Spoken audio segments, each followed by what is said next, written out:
तो गाइस पिछली वीडियो में हमने महाशिव पुराण का तीसरे अध्याय का पाठ किया था। तो गाइस आज की वीडियो में हम महाशिव पुराण के चौथे अध्याय का पाठ करेंगे। तो गाइस वीडियो को लास्ट तक जरूर देखना। अगर वीडियो अच्छी लगी तो लाइक कमेंट शेयर सब कुछ कर देना। एंड गाइस और भी हमारी वीडियो को देखने के लिए हमारे चैनल को जल्दी से सब्सक्राइब कर दें। सो गाइस स्टार्ट करते हैं हमारा शिव पुराण का चौथा अध्याय। इतनी कथा सुनकर सुत जी ने कहा, हे शौनक आदि ऋषि, नारद जी का यह प्रश्न सुनकर ब्रह्मा जी ऐसे प्रेम मग्न हुए कि उनकी आंखों से अश्रु धारा बह निकली। उन्हें तन मन स्त्री पुत्र घर द्वारा आदि किसी का भी कुछ ध्यान ना रहा। बहुत देर बाद जब वह प्रकृतिस्थ हुए तो शिव शिव कहते तथा शिव जी का ध्यान करते हुए हंसकर बोले, हे नारद, तुम्हें बहुत बहुत धन्यवाद है। तुमने मेरे संपूर्ण कुल को मुक्त कर दिया है, क्योंकि तुम्हारे हृदय में भगवान सदाशिव की भक्ति उत्पन्न हुई है। इस प्रकार प्रशंसा करने के उपरांत पितामह ब्रह्मा जी ने नारद जी से कहा, हे पुत्र, मैं सर्वप्रथम अपनी बुद्धि के अनुसार भगवान सदाशिव का निर्गुण चित्र का वर्णन करूंगा। तदुपरांत उनकी सगुण महिमा को कहूंगा। तुम्हें यह जान लेना चाहिए कि जिस समय सृष्टि का कहीं चिन्ह भी नहीं था, उस समय भगवान सदाशिव ही निर्गुण रूप से सच्चिदानंद स्वरूप एकमात्र ब्रह्मा थे। हे भगवान सदाशिव सत्य एवं परमानंद रूप है। वे मन तथा वचन के स्वामी हैं और नाम रूप से हीन है। वह किसी के वशीभूत ना तो देखने में आते हैं और ना कोई उनके आदि अनंत ही जानता है। वह किसी के वशीभूत ना होकर संपूर्ण सृष्टि के स्वामी बने हुए हैं। वह ही मनुष्यों को कर्मों की साक्षी है तथा सर्वव्यापक होते हैं। वे भी सबसे भिन्न रहते हैं। हे नारद, उन शिव जी की स्तुति करने के सहस्त्र फलधारी शेषनाग भी हार गए हैं। योगी लोग उनका भजन करते हैं, परंतु उनके आदि और अंत को नहीं जान पाते। वह निर्गुण स्वरूप वाले प्रभु बिना कान के ही सब कुछ सुन सकते हैं, बिना आँख के ही सब कुछ देख सकते हैं, बिना नाक के संपूर्ण सुगंधियों को सूंघ लेते हैं, बिना मुख के ही संपूर्ण पदार्थों का भोजन करते हैं, जीवा के ही संपूर्ण विद्या को पढ़ते हैं। जिन स्वामी की ऐसी विचित्र महिमा है,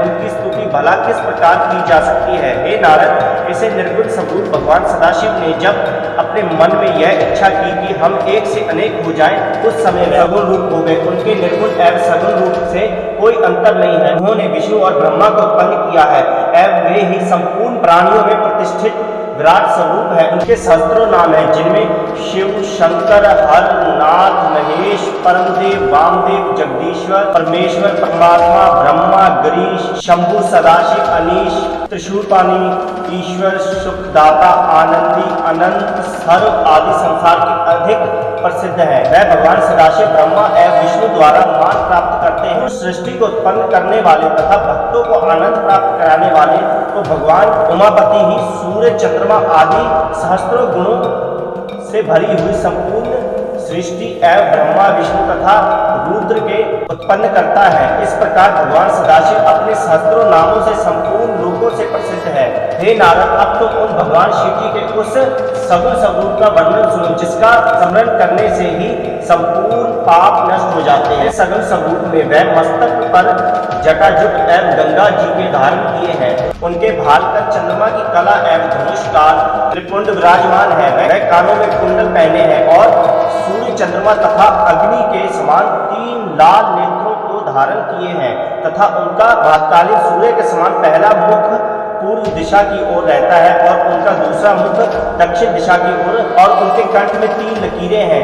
कंठ में विराजित हलाहल की क्षमता भक्तों के मन को अन्यास ही हर लेती है। वह अपने गले में मुंडों की माला धारण किए रहते हैं और हाथ में त्रिशूल लिए रहते हैं। उन्हें कोई चतुर्भुज और कोई पंचमुख कहता है। कई ने उन्हें 10 भुजाधारी भी कहा है। वह अपने उन हाथों में भिन्न भिन्न प्रकार के शस्त्र लिए रहते हैं। ऐसे संपूर्ण कालाधारी भगवान सदाशिव के पवित्र स्वरूप का स्मरण बड़े बड़े तपस्वी तथा मुनिजन निश्चल भाव से किया करते हैं। हे नारद, जिस प्रकार शिव जी के अनेक स्वरूप है, उसी प्रकार उनका ध्यान करने के कार्य भी असंख्य है, परंतु उन्हें जानने वाले बहुत कम लोग ही पाए जाते हैं। भगवान सदाशिव की महिमा, स्वरूप तथा नामों की कोई गिनती नहीं हो सकती। वेदों का नाम भी जानने वाले ब्रज और गणिका जैसे असंख्य महापापी मूर्खों ने जो मुक्ति प्राप्त की, उसका एकमात्र कारण यही है कि उन पर भगवान श्री सदाशिव ने स्वयं ही कृपा कर दी थी। ऐसे दयालु गिरजापति की महिमा का वर्णन कौन कर सकता है। हे नारद,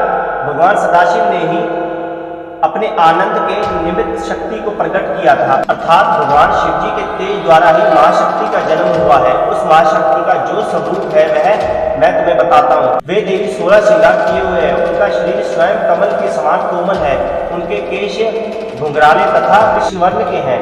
उन शक्ति स्वरूपा देवी के ऐसे अनुपम स्वरूप का ध्यान धरकर भक्तों का अत्यंत प्रसन्नता की प्राप्ति होती है। हे नारद, भगवान सदाशिव ने उस परम शक्ति के श्याम रूप में उत्पन्न किया, परंतु उनके भक्त उन्हें गौरवत अथवा सोने के समान रंग वाली कहकर उनका स्मरण एवं ध्यान करते हैं। इस संसार में जो कुछ भी दिखाई देता है और जहाँ तक वचन तथा मन की गति है, उन सबको एक आदि शक्ति की कृपा से ही उत्पन्न समझना चाहिए। अब हम तुमसे भगवान सदाशिव के स्वरूप के गुण चरित्रों का वर्णन करते हैं। हे नारद, भगवान सदाशिव को पर ब्रह्मा एवं भक्ति उमा के परम शक्ति समझना चाहिए। सर्वप्रथम भगवान सदाशिव ने उमा नाम धारणी उस परम शक्ति के साथ व्यवहार करने का निमित्त एक लोक की रचना की, जिसमें दुख, चिंता, शोक तथा दरिद्र का कोई स्थान नहीं है। वह लोक अत्यंत रमणीय, परम विचित्र एवं मनोहर है। उस स्थान को भगवान सदाशिव किसी भी समय नहीं छोड़ते। वह स्थान सृष्टि के संपूर्ण